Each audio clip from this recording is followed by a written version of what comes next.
Hey, Print Hustlers, welcome back to Printavo Print Hustlers podcast. Happy to have you. We've got some sponsors that we're going to chit-chat about, some new ones too. You want to talk about DJI first? I would love to, Bruce. Bruce, I want to tell you about the best new software platform to hit the industry. It's called DJI Apparel. It was built by a group of really smart guys, MIT engineers with a background in screen printing. DJI allows you to connect your accounts with Sanmar, Alphabroder, SNS, and a bunch of other suppliers to compare prices, inventory, and shipping. You can check shipping times across every apparel supplier on one website. You know, the average shop spends 2 hours purchasing every day, and DJI is going to cut that time in half. Ask yourself, what would I do with an extra hour every day? And we actually don't have a promo code for DJI. They don't have a promo code for DJI because it's free. It's always free for shops to use. That's right. It costs you $0 forever. So if you're not already using DJI, you're wasting your own time and money. Sign up today at DJIapparel.com and join the 1,500 other shops that are saving time and money on their purchasing. I met these guys at DTF Expo, and at the time, they maybe only had a couple hundred shops using it, and they have absolutely blown up. So thanks so much for being a sponsor, Ian and the team, and check out DJIapparel.com and tell them we sent you. If you're spending hours cleaning dirty screens, that is a thing of the past with EasyWay screen printing and screen cleaning chemicals. Their innovative formulas are designed to work quickly and effectively so that you could spend less time cleaning and more time. God, what else? What would you want to do with your time instead of cleaning screens, Stephen? Oh, there are so many things I would do. All right, we'll just say tennis for now. All right, plus EasyWay is passionate about empowering printers of all skill levels. They offer helpful resources and expert advice to help you succeed in printing. They are awesome. Their team is awesome. Make sure to check them out. EasyWay. Do you need a solution to improve efficiency and reduce costs in your art department? If you're not using GraphicsSource, you're missing the boat. GraphicsSource offers industry-leading outsource options for your shop by truly becoming a part of your team. They plug and play with Printavo and other shop management software. When it comes to SEPs, mockups, creative art, order management, embroidery, digitizing, back office, customer service, there's no better company in the game. They have over 30 years of experience. They really understand shop needs. You can hit them up at graphicsource.com. You can use the code PrintavoPod24 for 50% off your first vector, SEP, or embroidery order. Campus Ink is up to 6 full-time Graphxers, and they are incredible. Thanks so much, GraphicsSource. Last but not least, Multicraft Daddy. 1,024 followers. This is amazing. All right, Dave. Dave and the Multicraft screen printing and digital supplies team have been supplying the industry for over 50 years. With top brands at competitive pricing. And you know, if you mention the Printavo Pod, that gets you an extra 10% off your first order. But also, if you send your email address via DM on Instagram to him, he's giving away stuff every single week, PMI Tape, a bunch else. And Dave's just been cranking out some really cool educational videos too. So it actually is some pretty good value add on his account. Thank you, Multicraft and the team. Stephen, have you seen this new PMI palette tape? Yes. Andrew was texting me about it, and I believe we're going to be trying it out. Can you explain what this is? I'll link in the description below so people can see the video. It's on Multicraft's page. So basically, it's to eliminate the need for palette adhesive. You basically put it on your press. It's like these sheets, more or less, and it's tacky maybe on both sides. We might have to ask Andrew for a few more details on it. But the idea is it can be activated over and over and over again, so you can completely eliminate having to retack your boards.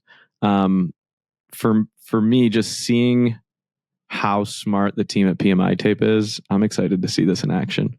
Should be pretty sweet. PMI Tape. Innovation at its finest. Love it. The other thing that I want to talk to you guys about, Print Husters Conf 2024. It's November 2nd through 4th in Cleveland, Ohio at the Rock and Roll Hall of Fame. So cool to be able to host it there. Made Lab is hosting again this year. That's madelab.io is where you can get all the information about Print Hustlers, or just search Print Hustlers 2024. More importantly, you'll want to reserve your seats, but use this code Hustlers24. So Hustlers24, that'll get you a bit off the tickets and lock you in for the event. That's in Cleveland, Ohio, November 2nd through 4th. So it's coming up pretty soon. We've got some speakers that we'll talk about soon that are coming out that they're releasing, but pretty darn excited. I think also the shop tour, I think one of them is Steaks Manufacturing. And they do DTF on demand. So there's going to be a tour, I believe, on Monday with them. So it should be pretty rad. So check it out. Yeah. People love those shop tours the last couple of times, which is definitely next level to be able to let someone walk you around their business, but then also you can ask unlimited questions. It's not as easy to be able to schedule that with so many people. So that's really great. So Brett, Ryan, Tom, and the team, very excited to be able to be at Print Hustlers Conf 2024. Let's jump on in. Steven, what's on your mind? What isn't on my mind, Bruce? What is your number one focus? I've got some stuff I want to talk about, but I was just curious since, usually we have a guest and we don't have one today, so we can use it to the fullest. So our organization is obviously growing. And it's no longer I don't touch every part of the business. And so a lot of my time is spent essentially checking in on things, building trackers, meeting with leadership, and just keeping the boat stable. And I've started to kind of implement the Tim Ferriss, if I accomplish these two things today, will I have a successful day? Because there's no way I can touch every part of the business, but I try to wake up every day, knock out those couple of things, and then try to really block out time to kind of invent, get creative, work on different things. But right now it's, as we get back into football season, it's just about stabilizing the business. So, yeah. Why? Because it's super busy, or just because overhead gets higher, or what? Yeah, I mean, overhead can really start to climb, and if you're not careful, we're tracking it now all almost to the day of this is how many orders we need to crush today. This is how many, this is what our sales on these Shopifys need to be every day. And it's setting the bingo card and then making sure the team can hit it in all capacity. So there's less of me involved in the day-to-day, but more big picture every single day, which is weird. A little sometimes identity crisis. Should I be doing more? Should I be doing something different? But the business is kind of out of my grip, if that makes sense. I can't control everything in it at all times. What is you just mentioned metrics. Are there a few metrics that you care about that, obviously you're at a unique size, but, or a large size, but I don't know. What are the top 3 metrics that someone running $1 million shop could be able to take and start measuring? I'll say this till I'm blue in the face. AOV, average order volume, or average order value, and how many orders are coming through the shop. Those are the things that I look at. Number of orders that are going out.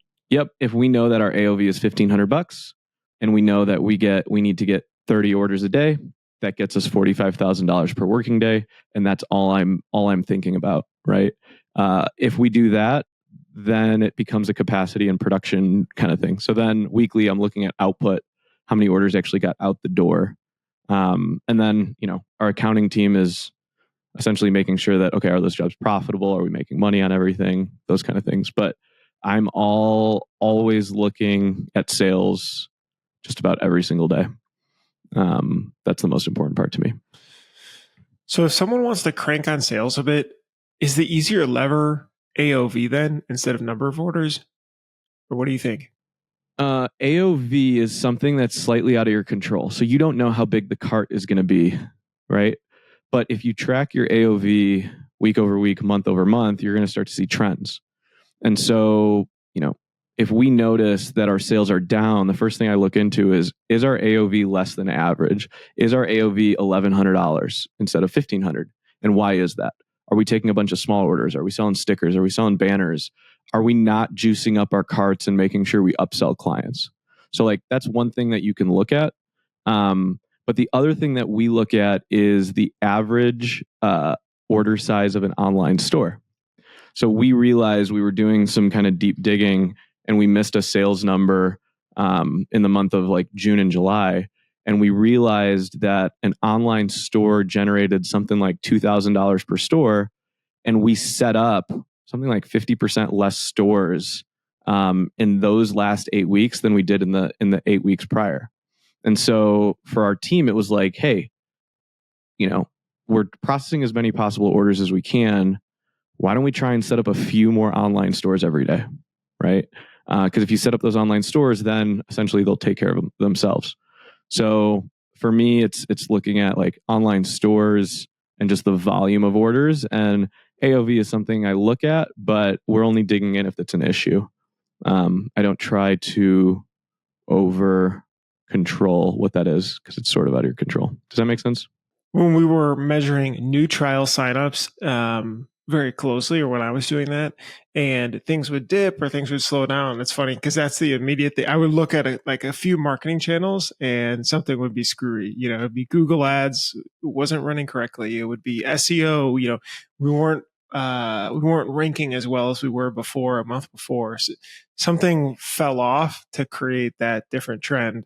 But I like how you're right. Those are the metrics to look at to try to improve, but also can be red flags if things are dipping and slowing down to be able to diagnose. Yeah. And that's something like a bunch of shops I work with, like that's the first thing we set up is do you know those every single day?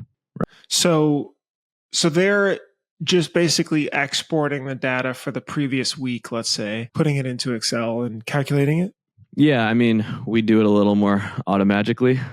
We'll bring it in with a bunch of zaps and let it run, and then kind of build a dashboard so you can see it in real time. And damn, oh yeah, Stevens Consulting's got magic. We don't mess around. If you get the opportunity to get a lot of the trackers and stuff that I've built, and so we'll build it for you, make it look your way, and then get it to a point where it runs for you, but you are also addicted to it.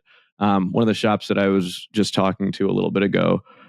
He said, like, this screen is up on my computer all the time. I never take it down. I'm checking it constantly. What I've always said is it's like tracking your calories. If you just track your calories, you'll start to make differences in your business. And so tracking is always the first thing that has to happen. And if you're not doing it and you want to start doing it, reach out. Happy to help. But there's tons of tools out there and stuff that you can use. Zapier being one of them. I love that analogy about tracking your calories. So in relation to that with a shop, how do you think that relates with the inputs? Is it like the different products that we're trying to sell that makes up the AOV? Is it, thinking about overhead? Like what are those components that you feel like create the end result of growth that people want? Well, if you look at your average order size and you see, okay, I'm selling a ton of t-shirts. In the fall, your AOV is going to probably go up because you're selling more premium garments. But is your profit going up? Right? And so you're tracking AOV. You also want to try and track your cost of goods sold on every order. So if you can just input that and say, okay, on this order, I spent $500. On this order, I spent $700. You can start to see different things inflate. You should be more profitable when you're selling premium goods. And so, yeah, like those are things that we're looking at. If AOV is not starting to climb in the fall, something's wrong. Something's definitely wrong. So I don't know. Those are just like the metrics that I'm addicted to that I swear by. And anyone who works with me knows that's the thing we're going to track. It's something I've been doing for years. So if people want their Stephen Farag dashboard, they can reach out. Stephen at studying. Thanks for the plug. I appreciate it. Well, I'm actually partially curious too, as I think that's super cool to be able to measure those things because those are like really easy dashboards usually to pull up in Shopify or through some of their add-ons and stuff. So, for you to be able to help shops to. And I think what shops need to understand is you can automate a lot of it, but there will be manual input. You can't be afraid of manually inputting things. Like on our production floor, we have clipboards. And we were trying to over automate entering in job start times and stop times and all these things. And then we just realized the guys weren't doing it and clipboards worked. And so, there is still manual work involved, but the knowledge you have when those inputs go in are so powerful. Something you can't live without. All right. We had a listener write in and I don't want to mention their name, but I'm going to kind of read a summary of their email. And I know this is something that we've discussed. So uh, interested to get your feedback, and I'll share mine as well. So, all right. So, hey, quick question, maybe an idea for a podcast. So recently we've been majorly feeling the pain of too many employees taking time off. I think you know where this is going from here. July was awful. For a few employees, it was becoming excessive and well beyond their PTO. So we're in a new quote unquote growing pain, which may be generational or not. We have no policy in place for this. How much time someone is allowed to take off, excused, unexcused, paid, unpaid, holidays, all this stuff. There's got to be a limit, but it's starting to become a burden on production, sales, and eventually our bottom line. Do we have, duplication? Surely we're not the first to be able to encounter this situation. How do we create guard rules essentially? And they were asking towards the end, like, do you only allow people after they've been with the company to take time off after 6 months or something, or 3 months? Do you have blackout periods that are really busy? Do you, how do you be able to set this up as it's, really starting to affect their business? And I don't think, by the way, that this problem necessarily changes over time. I think it just can, I don't want to say spiral, but it can continue. Yeah, that's a great word. Well, let me first start by saying you need a time off policy for your company. Not giving employees paid time off is, to me, it's slightly unfair. I was talking to some people and they don't give PTO for even like 4th of July and like Memorial Day and Labor Day. I'm just like, come on now. You got to have those. And so the more serious you take it, the more your employees will take it seriously. So I think it starts off by saying, make sure you have the standard ones, whatever are those 7 national holidays or 6 national holidays, and they should be paid. The rule of thumb that we have at Campus Inc. is if I'm off with my family and I'm still making a paycheck, I want my team to as well. So like that's the baseline. From there, it's important to make sure you have a policy that gives them the ability to earn time off or at least have a set standard. So it could be something like when you get hired here, you get 1 week of PTO or 40 hours. And every month you accrue an additional 4 hours so that, after 1 year, you've got 2 weeks of PTO, right? Or it could be, if you're not ready to do something super aggressive, you could say for every month you're here, you accrue a day and it caps out at 7 days, right? But that way you care about their livelihood and they know it's a little bit of a game, but they can actually play it. When you don't have rules set in place, they're going to make up their own rules.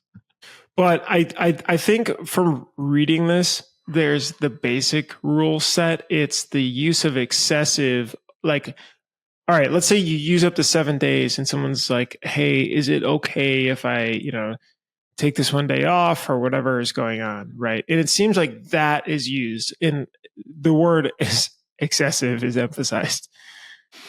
So I guess the question I would ask is, on their first day, do they have a handbook that explains the standards and expectations? Like, to be a successful employee here, you're going to get 7 days of paid time off.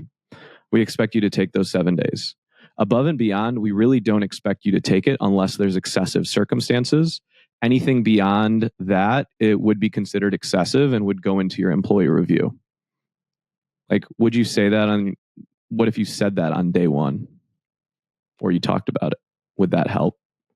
I think it could help. I think there's 2 circumstances though that come out. One is where blackout dates was mentioned, which I have heard as a common thing when folks are really busy, especially around Thanksgiving or Christmas or New Year's time. But do you guys use that for production?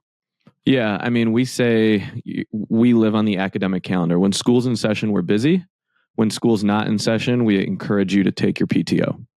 And so if someone wants to take a 1.5 week long vacation in the middle of October and they're letting us know 2 weeks before, we're going to have a hard conversation with them and say, hey, this is the worst time of the year to do it. And it's unfair to your team and the business. But I think, again, it's just having open and candid conversations early and often about it and not making it a sore subject or something that you're scared about talking about. Right. I think that there's this whole thing of if my employees are not here and I'm paying them, I'm losing money. It's part of employment. I think the narrative has to change a little bit of like PTO is a good thing that shouldn't be abused. It's a privilege. Bruce, you want to talk about unlimited PTO? Yeah, I mean, we had that, and I've seen some shops add unlimited PTO as well to attract people to hire them as well.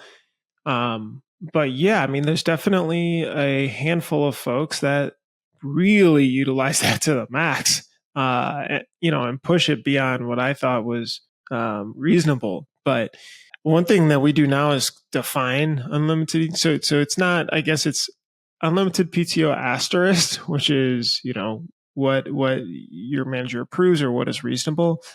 We did have a candid conversation with a few folks and saying, "Hey, did you know that you're literally in the top like 2% or 10% of people taking paid time off?" And right now it's at, and I'll say X days, I don't know, 30 days or something, right? That's a lot of time off, and get their response from there. Sometimes there isn't good self-realization or, self-reflection of what they're doing. And so that can help. But you're right. I think it's that direct conversation that you said, because it's easy to just keep approving it one by one until you realize later that, oh shit, this is actually a bit of a problem and this is working against us as a business. So I'll be a little vulnerable right now. There are positions in our company that have unlimited PTO. And unlimited PTO, I call it untracked PTO. You still have to track it. You still have to submit it. But when we looked at the average amount of days that people took off, it was about what our policy was. And so based on that, we're like, okay, it would actually save us a lot of time if we didn't have to be crazy about this, and our employees might like it a little better. Our leadership team does not abuse it, because they know they're results oriented to the bottom line and top line of the company. And like we use it sparingly, right? Sometimes I even have to tell my leadership team, hey, take some time off. I think it's a generational problem a little bit. Some other employees look at it and say, free for all, unlimited PTO, this is the best company in the world. And I think about it like a credit card, right? Like some people don't realize, it's like, hey, do you realize you're spending this much on your card and you're carrying on debt? Oh no, I don't track it. I just kind of, I didn't realize it. And then what happens is the other employees on the team see it and say, well, if they took a week, I'm taking a week. And so they're starting to be more aware of it. And so we had, again, it's a bit viral. We had a few cases where there were some individuals where at their 6-month check-in, they had taken 3 weeks off already. And I'm like, hey, you've almost taken off 15 or 20% of your time here so far. That's not a good look. That's not a good look. I thought it was unlimited. Yeah, it's unlimited, but it also is tied to like your commitment to the company. Don't abuse it. And so I've had my team have some candid conversations. And once you have them, they're like, oh, okay, I get it. I think I get it. When you work for a bigger organization that has those policies and they come to our company and they're the same, they usually don't get abused because they get it. It's for the first timers that have never had that luxury before. So I would not recommend that unless you need to be really aggressive or things like that. We have to be competitive with companies in Chicago. Should there be a limitation on new hires, say 3 months? You could put a period in there and say for 3 months, you don't start accruing it for 3 months if you're worried about turnover. But then again, what if in their first 90 days, they legitimately have a couple days they need? Is it about saving money or just being a good employer? I think from this email, it's more about culture and being a good teammate, and it's less about the money. Do you think it's about the money? No, I don't think it's about the money. I think it's just, especially with a small team, let's say you have 10 people, it's almost like a table. Like there's 4 legs to the table. If one leg goes out, it still stands up pretty well, but it starts to wobble a little bit. If another leg goes out, now the owner is lifting up a whole one side of the table and doing all the work and stepping in. But you're right. It may be generationally, like it does require some guardrails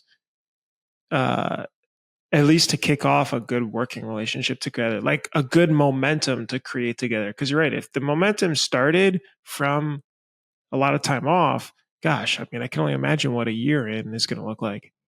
Yeah, one of our program coordinators, she kind of came to me and she's like, I would just love like a month where I get all my account managers here. And I was like, I feel you.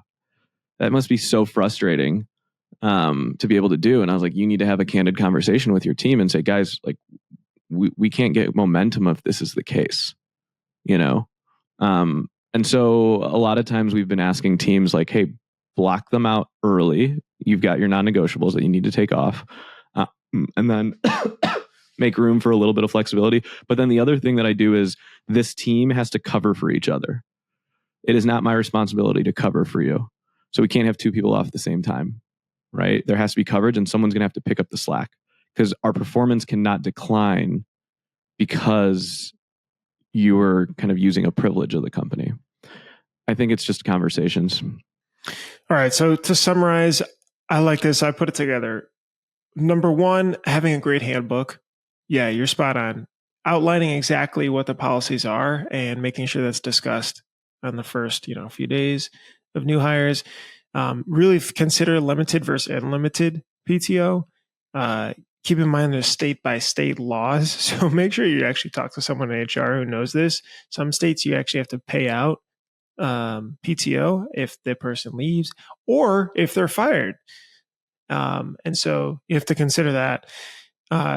Should you make a new hire limitation? I kind of like that, at least for the first few months. Obviously, there's exceptions, but let's create a good momentum. Let's be on the same page together for first 2-3 months. Blackout periods.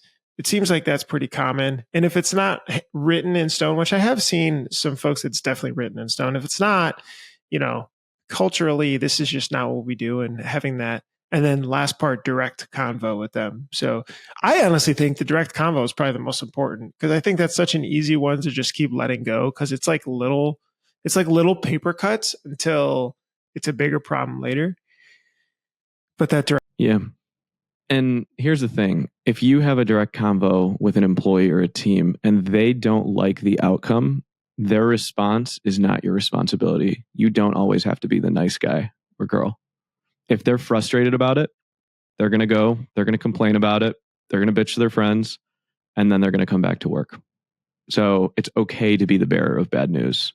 That is not your responsibility to just always make sure they have to be happy all the time. It's okay to disappoint them. Did you always feel, Bruce, like you were worrying about them and how they would respond? Like 100%. If I say this, they're going to get pissed. Yeah. Or not like you as much. Yeah, I mean, there may have been more thought of their opinion of me than me wanting to share my opinion of like what I need from them.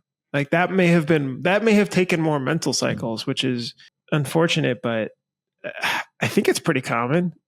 That's imposter. Do you have that with your coaching clients? I'm sure they've like vented to you about, I've got this person, or what do you do? Yeah, I've got this person and I don't know how to respond to them, or I'm worried they're going to do this, or what if they quit or this? And it's like, okay, let's just say you disappoint them. You give them news they don't want. You have to reclaim screens all day. They come back, they go to work, they get over it. It's a job. Yeah. I don't think I perfected. I would love some exercises to perfect that. And maybe it's just practice, but. You want me to give you one? Sure. So when I'm having a confrontational conversation, you don't want to, there's this really great book called Nonviolent Communication. And it's positioning everything from your own perception and not necessarily projecting it onto yours. And so, Bruce, if you were taking a lot of time off, I would say, Bruce, I want to talk to you about this. The story I make up in my head is that you might be using a little too much PTO. And the story that I make up in my head is that you might not think you're doing anything wrong, but it's starting to affect me. Can we have a conversation about that? Right? Instead of saying like, I want to talk to you about how much time you're taking off, you start to position it yourself from the story I make up in my head. These are my inferences. And you ask permission for, do you think it would be okay to have a conversation about that? And you're like, yeah, let's talk about it. Okay. So this is what has happened. I'm worried about, other employees seeing it as an example. I'm worried about our output. I'm worried about all these things. And I think you mean well, but I just want to bring it to your attention and see if we can get a resolution out of it. Would that be okay? Damn, that's a beautiful shit sandwich. I love it. Yeah. Yeah. Wow. So there you go. It's like a lasagna, just plate of just like layers of like pull back, go forward, pull back, go forward. That's great. Well, yeah, when you ask for permission to have a conversation, you put yourself in a safe box to give both sides of it, right? When you talk about things from how it makes you feel versus projecting out of them, it doesn't come across as aggressive or things like that. So something we try and work on every single day. What else you got, Bruce? All right. So I recently listened to this interview with the Netflix co-founder. His name's Mark Randolph. And I'm going to drop a link in the description because this interview was really great. And actually, the guy who does these interviews, it's a series called The Diary of a CEO, asks really great questions. Anyway, Mark Randolph, he is one of the co-founders and former CEO of Netflix, which is an interesting thing, which we'll talk about. He wrote a book called That Will Never Work. And I didn't truly know the history of Netflix, which is pretty wild, starting back in the 90s with the ups and downs. And, there was a point where we all remember Blockbuster, but Blockbuster was actually building a streaming competitor to them after they had talks with Netflix and, things didn't work out. The short story is the Blockbuster CEO got replaced and that project got tabled and they went into more cost cutting, and then the company just kind of went down the tubes from there. But he mentioned 3 things that I thought were great takeaways for us in our space and in our businesses. So the first, new business ideas, new improvements, things like that, they should be treated as bad at first. So we always get super excited about an idea, an improvement, efficiency thing, a piece of software, whatever it is. But when you treat this as bad out of the gate, it helps eliminate a lot of bias and emotional connection to wanting it to work. So it sets that aside, and then we try to prove the truth or validity from there. But not only do we try to prove it, the goal is to try to prove it as quickly as possible. So literally, how rough, how manual can you be able to do it? Can you be able to literally test out your thesis in one day and come back to see if it helped or it didn't help? But I truly thought taking ideas and treating them as bad at first, I like that. And it's just not like new business stuff. This is literally just little improvements, things that you want to be able to help make better inside your shop. So this is probably the opposite of me. I probably convinced myself that every idea is genius and every idea is amazing. Fires you up. You come into production. This is what we're doing today. You're spinning. Yeah. You got the orange suit on. Yeah. But there was one part of that where you said, test the idea in one day, figure out how quickly you can put it into motion. So I'll give you an example of something that just happened at Campus Inc. Me and my team are doing this copywriting course to learn to write better copy for marketing and sales emails. And, we do tons of email marketing and stuff like that. And based on our last, looking at Sticker Mule, they send plain text emails, just straight plain text, no graphics. They're just super lame, boring emails. And I posed this idea. I said, we're putting so much time and effort into making these beautiful emails for all of these schools with all of these graphics. What if we sent the same exact message in plain text? And immediately it was like, no, that won't work. We're a brand. We got to make, just all of these things. And I said, is that a bias or is that a truth? Right. And all I wanted us to get to was we're going to try it once and we're going to see how it works. Right. But there was definitely a small moment in time where it felt really awkward because I was like, I'm posing this idea. It is not being well received. All I really want to do is test it and try it and eliminate our bias to see if we can eliminate some more work for us. And that was a hard conversation. And so I think the thesis here is like, How do you take out the emotions from an idea and detach it? Take your idea and put it up on like a platform, look at it from all sides, then make a decision. Are we going to try it or not? And move quick. Right. But I think you have to take off a bias. You have to remove emotions from it and not make it feel like if it's bad, the person is bad. I feel like when someone poses an idea and we shoot it down, the person feels attacked. Do you feel that? Because you come in with that emotional connection to it, you get very fired up about it. Exactly. And their example was, especially with the testing aspect, they were like, I wonder if people would order, movie CDs back in the day, DVDs through the mail. And they were like, well, can you mail a CD? And they're all like, I don't know. So they dropped that day. They went to the post office, dropped in a random CD in the mail to themselves. And a day or two later, they got it and it was fine. And so that was proven out. And so I think to your point about the plain text thing, yeah, I mean, a lot of times these things, they cost so little. It probably costs more to toil around and try to figure it out, like how it could be optimized and everything else before even getting the roughest version possible out the door. And that kind of goes back to your data thing, by the way, which I really like, of just get it out, manually spend 20 minutes, dump it in here, calculate the data you need in Excel and be able to get some results to track. All right. The second thing he talked about was right people, right seats, which is a chapter actually in the traction book. But Mark actually was the CEO for quite some time, but he wasn't scaling well. Like he was great from the 0 to 1, like getting things off the ground, getting the initial team set up, testing, moving quickly. But his problem was that he wasn't direct enough with staff and he really kept underperformers around for too long. And I think that's, we're all guilty of that, but it created a lot of cruft, over time. That cruft kept building. It's like if you don't clean your room or something for, a month, that's not as bad. But if it's for 2 years, it's just like dust and shit everywhere over time. And so do you have the right people in the right seats? Because scaling, and growing from today can be very different than what you're doing in 3 years. And that's it. Those are hard decisions to make over time, especially someone who's been, loyal or they've helped you get from point A to point B. I feel like founders wear a hat of, I want to keep everyone happy and keep everyone here and don't disturb the peace. Professional CEOs cut bait quick. Like these professional CEOs that come in will say, this person is not working. They need to leave tomorrow. They don't spare a minute. Bruce, do you remember whenever we had to let someone go, we would always text each other the day of to like pump each other up. Like, you're going to be fine. You can let them go. Yeah. It's going to be good.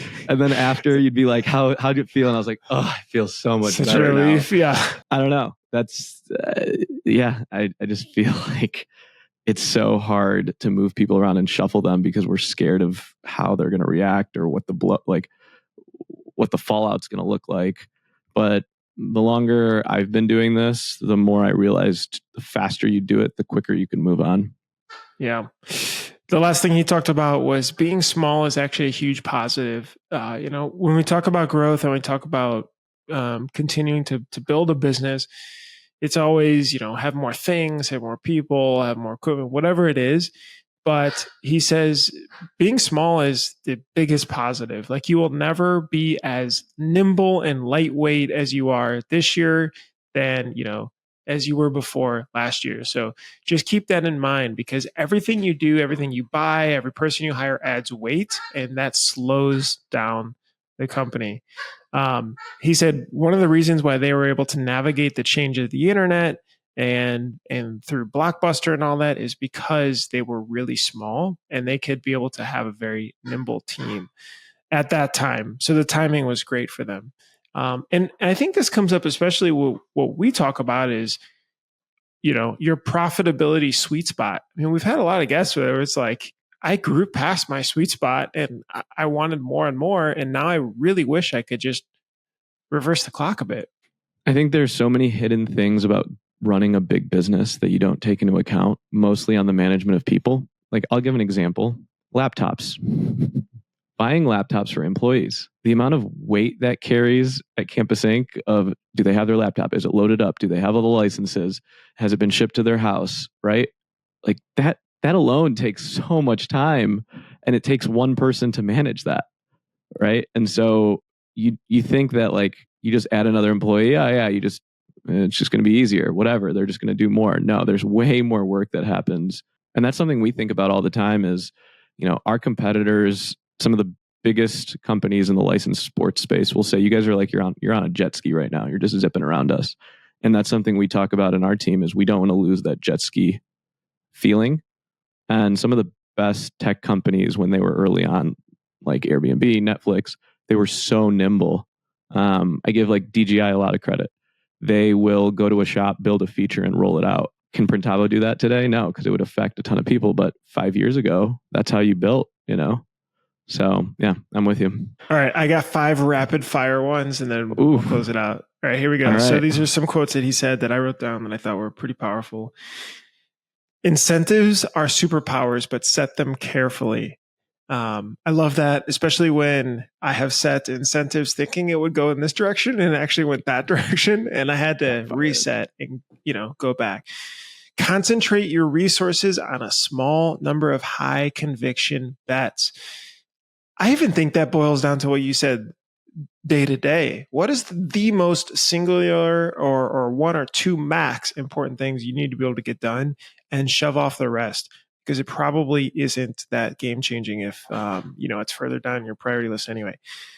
Number 3, don't let an org chart get in the way of people working productively together. This, I feel like, starts growing even just when you have a few managers, and you really try to start delegating, but making sure that you fight the BS and bureaucracy anytime you see it, and people, maybe having an ego about their title.